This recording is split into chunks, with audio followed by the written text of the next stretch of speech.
On January 20th, 1982, Ozzy was playing to a crowd in Des Moines, Iowa. It was a typical night, and a crowd of around 5,000 people, all pumped full of intoxicants, including the rock star. It was a common occurrence for fans to throw animals and meat on stage during the former Black Sabbath frontman's Diary of a Madman tour, but that night when Osbourne lifted the winged mammal corpse to his lips, he took a big bite of rock and roll history. A young high school student had apparently been trying to nurse an injured bat back to health at home, and as we know, that never works out, so he brought the bat with him to the concert after it had released its mortal soul for whatever reason. It was an Ozzy concert. Do you even need a reason for that? The story is a strange mixture of rumors. According to Mark Neal, the 17-year-old who threw the bat on stage, it was definitely dead before Ozzy got to it. Ozzy insisted that it was most definitely alive, though, and even managed to bite him. After the concert, he was rushed to a nearby hospital for rabies shots.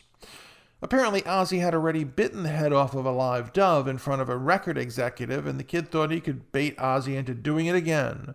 So during the concert, he chucked the bat on stage, and Ozzy scoops it up thinking it's a fake rubber bat and chomps off the head only to find out it was real. When asked how it tasted, Ozzy said immediately, though, something felt wrong. Very wrong. Ozzy wrote in his memoir, I Am Ozzy, for a start, my mouth was instantly full of this warm, gloppy liquid with the worst aftertaste you could ever imagine.